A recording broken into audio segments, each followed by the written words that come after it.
Hello, today's video is called We Don't Have a Warehouse of Police Officers. Today is day 11 of the public inquiry to the federal government for invoking the Emergency Act on February 2022.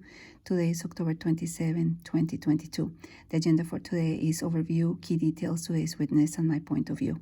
As everybody knows, we're doing a daily summary of the testimonies in the inquiry that seeks to understand if Justin Castro had a valid reason or reasons to invoke the Emergency Act on February 14, 2022 in the city of Ottawa in Canada. And number two, if the powers used by the federal government exceeded the scope granted by the Act. Based on the findings from this inquiry, the lead commissioner will put forward a recommendation in English and French by February of next year. Remember that this is not a trial. All my videos are available on YouTube, Lisa Prus Research, as well as my own site, lisaprusresearch.com. And below you can see the link to the live feed and the repository of previous inquiry sessions. And you can also watch this live if you choose to. I am going to share, as usual, the key details that would facilitate the understanding of the information that I will be sharing throughout the video. And if you want further details about this, they're available on the first minutes of day 8. Here are the different jurisdictions that were on the ground in Ottawa and the short forms OPP, OPS, RCMP, PLT, as well as the Parliament Protection Services, PPS. Here's a timeline that includes when all the trucks started to arrive day 1 up to the point when the Emergency Act is revoked. Here are the key locations, including downtown where the protest was taking place. In terms of the center, here is Rideau, Sussex, so we're going to talk about that in a minute as well. Highway 417 that connects Ottawa with the rest of the country, and Coventry Road, where there were massive issues regarding the disconnection between the PLT and the protesters, and it's actually a baseball parking lot. Here's the summary of the way I see this, all the things that are agreed upon. That is an unprecedented act, and also a list of reasons why Chief of Police Slowly was not the right leader, not the right person to close this operation and lead and finish this in a peaceful manner. He actually contributed to a lot of chaos that finally created the perfect situation to justify the invocation of the Emergency Act. Here is a list of the requirements to invoke the Emergency Act. As everybody knows, they are going to be focusing on this part of the threats. And here's a list of witnesses that we had this week. Today's witness was between 9:30 and 6:45 p.m. was the highest in rank we have ever seen so far. The OPP Commissioner Thomas Carrique. He is, you can see here in the org chart, he is the highest. The highest we had before him was Patricia Ferguson, she's a deputy commissioner. So now we're going to see a lot of in-depth information, most importantly, the biggest disconnections from a big picture perspective. Here we're going to see how from the very beginning there were disconnections between what Carrique was being informed of and what was happening on the ground. So he was informed, and I'm talking about Thomas, that downtown would not allow any trucks, but we all know that's what ended up happening. So you can see from the very beginning there was a disconnection between the two. Here, Slowly never requested help, and whenever Thomas approached him, Slowly was saying, I don't need help. So clearly, since the very beginning, here is January 31st, very beginning of the convoy, you can see how Carrique was not trusting that he would be organized enough to carry on any type of control over the city. Here, we're going to talk about details about the PLT, because now I understand more and more about this powerful tool that is used to de-escalate any type of potentially volatile situation, and in fact was very useful in Cours in Alberta, and also it was very useful in the situation in Windsor in the Ambassador Bridge. So obviously between February 2 and 4, you got a lot of resources from the PLT that arrived into the city and they were not properly used. Then Carrique sent Bourdon. We heard about this gentleman on day 9. I gave him a 9 out of 10, but only because he was casual in his testimony, because the rest of his testimony I really, really liked. So I actually regret giving him a 9 because now I know he's a 10. And when Bourdon arrived, in his testimony, he said that he saw a group of people just sitting down doing nothing. So here we see also an email from Abrams, and Abrams was on day 7. I actually gave him an 11 out of 10 in my daily score. He was incredibly truthful, in my opinion, very organized, very logical, and he was very calm under pressure. So he wrote about the PLTs. Slowly said numerous times to embed and engage PLT, but they just don't understand how to best utilize PLT. They see them as a unit that comes along on a takedown and announce, "You're being arrested if you do not drive away." Then the subject is immediately arrested when they don't. They miss the engagement and relationship building and helping to form exit strategies, etc.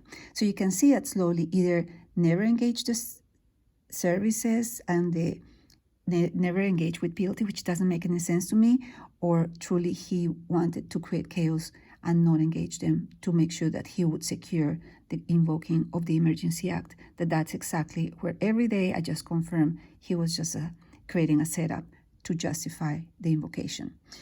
He was, and by he I mean Thomas Carrique, he was always showing concerns about the so-called plan, because when there is a request for the 1,800 resources, and we heard about these many times, 1,800 people, and then Slowly is being asked to do what, for how long, what is the training, where are they staying, when do you need them, and there was never a straight answer about that. So clearly Slowly either created a number and then was going to create a plan, which is the infamous saying that we're going to see in a minute. Does the number drive the plan or the plan drive the number? So obviously you need to create first the plan and then say, I need a certain amount of people. So that's a big disconnection that you're going to see in Slowly's communication. I don't know if that was his thinking and his plan, but most definitely his communication was not clear as to show that he had an understanding of how he was going to utilize these resources. And we're going to see here how difficult it is for the whole operation to bring all these resources that he wanted. Because in the end, this is the testimony of Carrique, you needed more than 1,800 people. They had 1,800 finally in the ground, and it was not enough. So the title of the video is here because he literally said, and I quote him, "We don't have a warehouse of police officers where I can pull them out of a shelf one at a time." So he has 3,300 officers in total, and he's responsible for 330 municipalities. So you can see how moving all these resources is actually not only very complex, but most importantly, you're leaving open a lot of spaces without proper policing, which is less than ideal, because what happens in those communities. Now here we see how there's a big disconnect, because Commissioner Lucky, that is the highest authority on RCMP, she was not in the distribution list of the Hendon report, but others in the RCMP were. That doesn't make any sense. Why would you distribute to others and not to the head? Makes no sense. And then again here in the direct examination from the Commissioner Counselor, reiterating that every time that you would offer, or he would offer, Thomas offer help to Slowly, he would say, no, thank you. Here, the conversation all the time was about what I was sharing beforehand. Plan drives the numbers, numbers drive the plan. And Slowly, again, no, I don't need help. And then he goes behind Carrique back, and then he went and asked for help to the province. So definitely my perspective is that Slowly had an issue with Carrique, either because he was jealous or he had territorial issues. I don't know what his issue was, but instead of acknowledging we have an issue, we cannot manage internally, we need resources, let's work cohesively and together, let's use PLT, I feel that he just wanted to literally drag his feet to create the need for this Emergency Act to be called. Given that Carrique took over as incident commander in Windsor and he solved it, it is my strong belief, and this is me saying this, that he could have driven the Ottawa situation to a peaceful resolution, because I think he was until the very last second writing with Loki, the upper management of RCMP, saying we don't need the Emergency Act, we can still do this without it. So clearly they were aligned in that sense, but I think that all this chaos was what created the situation. Here, they are not uniform in the Emergency Act. He was never informed, about the Emergency Act. His words were, "I learned as it was happening."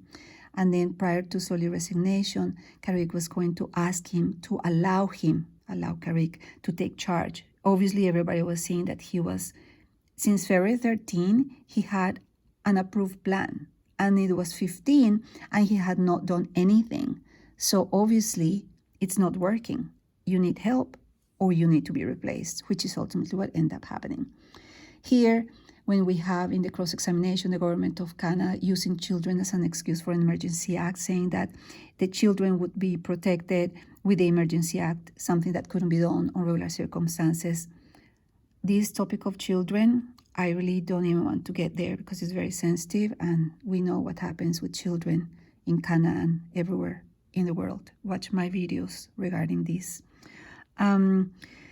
Here in the cross-examination also from the government of Canada, we see how they are also trying to justify the need for the Emergency Act through the tow trucks. So the government of Canada is saying that the Emergency Act is the only mechanism that can be used to offer the tow trucks confidentiality about their information about their companies, etc., and then compel them to work, because if they don't, it's an offense. But without the Emergency Act, they don't. Remember that we saw yesterday that all the tow trucks were already in the city of Ottawa, so there's no need to use this as an excuse.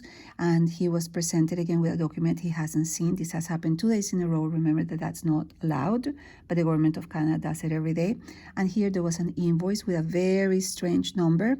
Those of you who have followed me for a while know that I have a very specific perspective about this, or maybe it's just a coincidence. Here we can see how the funds from the GoFundMe were an issue for the government. Here on January 28, there was already over $7 million. And then there was a lot of communication regarding this, because obviously that would have given the truckers the ability to stay as long as they needed to help us to remove the mandates. In the cross-examination from the government of Canada, also there was this conversation about this helicopter. It was a private helicopter that actually was flying over downtown, just in front of Parliament, which is an interesting situation because I don't understand how did it enter private space. In regular circumstances, every zone that you move from, you require permission, and if you don't have permission, you can't go in. So I don't know how that happened. Interesting. Here you can see how January 29, Saturday, day 1, the update at 6 p.m. is that windows at the Rideau Center have been smashed. And here we're going to see how on February 2, more updates. There were so many updates presented today. I'm just giving you the summary. Farfad, that is the name for the Quebec group at Rideau, they say that is a concern because this is absurd. They have a pickup truck chained to a lamppost, okay, and the participants are preparing for snow removal on their own, okay, and that's a concern. It was raised as a concern. Here we can see how the Deputy Commissioner Cox emails Carrique and is talking about Maurice raising concerns again about the inability of people to even understand what is the use of the information and the intelligence report that he has gathered through all this time. So I am going to read directly from Maurice. I have a lot of respect for this gentleman. He got a 10/10 in the day that he testified. Maurice said in this email, I am concerned that success is seen as satisfying intelligence requirements and requests quickly, as opposed to satisfying the correct intelligence requirements to the correct actors. My biggest concern is police leaders and municipal, provincial, and national leaders demanding, requesting information to satisfy a request without understanding the wherefore or the why. So remember that Maurice is here. So he's relatively low, and he's escalating with Chuck Cox that is here. So he can, in turn, escalate with Commissioner Thomas Carrique. So clearly, everybody that I have scored high and comes across as reliable ends up being confirmed the more evidence that comes out that they were actually quite reliable. Here you can see part of the cross-examination from Solly Councillor. On February 5th, the government had lost confidence on Solly being able to resolve the situation, and then the counselor for slowly says, oh, but he was given wrong numbers. He said that he had 1,500 officers on the ground and there were less. Well, perhaps he was feeding wrong information in that chaotic situation. That's not out of the question. But then still on February 14, remember the February 13 is when the plan is already approved. You're still seeing the miscommunication between the different operations. He's really unable to pull together the forces to have a cohesive plan. So the OPP allowed some vehicles into the so-called red zone, that is the pure center and the concentration in downtown, and then the OPS and the RCMP are guiding them out. So clearly there's chaos everywhere, and it's because the leader is not guiding them properly. Here, the cross-examination from the convoy counselor, he once again, and I'm talking about Carrique, he agreed that there was no credible intelligence, that there was a threat to Cana, so very important. The more days go by, the more I'm impressed with the convoy counselor. I think that he's been doing for the last 2-3 days a very good job. I'm very happy with the persistence on and the consistency also regarding the topics. And then here on February 10, he brought a very important point saying in the incident report that he, Thomas Carrique, sent to Lucky, RCMP highest person, saying that the trucks cannot leave because of the barriers. So obviously you cannot get them into getting an unlawful situation because you have blocked them. So obviously Carrique had to agree because the convoy counselor said there was not a single ticket, there was not a single charge for unlawful assembly, and it's because it ratifies the police did not allow the truckers to leave. So that's a very important finding. There was a secret document that was shared that says literally 80% of the protesters had weak connection with the cause, 5% strong devotion, and 15% swing factor. I don't agree with this at all. I don't think that 80% of the people who were on the ground had a weak connection to the cause. Do you really think that 80% of the trucks, or truckers I should say, that came from the West had a weak connection? No. You don't drive for a whole week, sit down in the middle of the winter at minus 24 degrees, leaving your family behind, not producing money, and being in a very stressful and difficult situation because you have a weak connection with the cause. I think that even though this is secret, I think that that's not accurate. Here, we see once again that Thomas Carrique was not consulted by the federal government regarding the Emergency Act, and they were discussing the potential of having international interference. Of course, the OPP is also trying to build the case for the justification of the Emergency Act. Here, the final redirect examination, he ratified once again, Thomas Carrique, that there was no need for the Emergency Act, and also ratified that by February 13, the plan had been approved and Stoli was just dragging his feet, not deploying it, saying, oh, maybe I have to approve it. Oh, should I approve? It was just really not helpful. Then the commissioner did a quick examination. He asked Carrique about the coordinated effort because Carrique is of the belief that both Ottawa and Windsor, in very distant locations, both in the province of Ontario, there were a coordinated effort of the truckers, which I think it's a fair statement, and he obviously believes that's the case. And then the lead commissioner asked Carrique, do you have proof? And he answered, absolutely no evidence, just a suspicion. So I really liked Thomas Carrique. I'm going to talk about why. Here you can see the last question were the discussions to exclude zones such as Wellington, and then he said not specific locations, more critical infrastructure to protect. So Emergency Act allows to declare certain areas, critical infrastructure, that actually include the highways.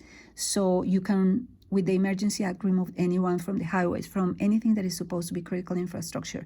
But if you declare anything critical infrastructure, then you can do anything you want, because the input on the declaration from his end was zero, but he was given the authority to deploy the way he needed with the police officers. So clearly there is a disconnect here. You can imagine the level of power that this person, Place Bernier, had in the moment after the Emergency Act was activated.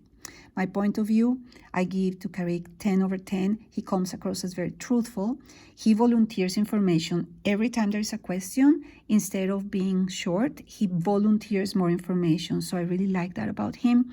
He offered help multiple times to Slowly, and sadly, he never allowed that to happen. While being respectful, he always challenged when things didn't make sense. I really like that about him. He was always on top of things, asking Loki, asking Slowly, asking everyone, why is this not making sense?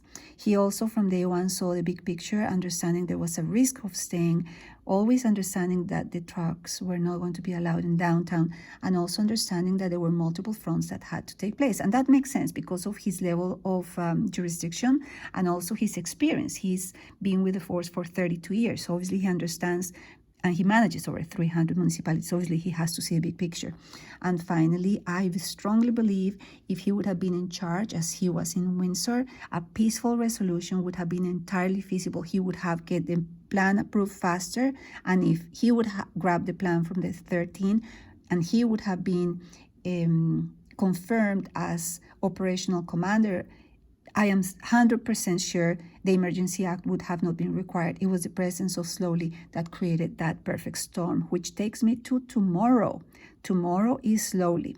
So tomorrow I have to work in my full-time job. I'm not even sure how I'm doing everything simultaneously. So I may not do the video for Slowly tomorrow because I want to dissect it slowly. This is the most important of all, I think. So if I don't do it tomorrow, I will release it on Saturday. Thank you very much for listening.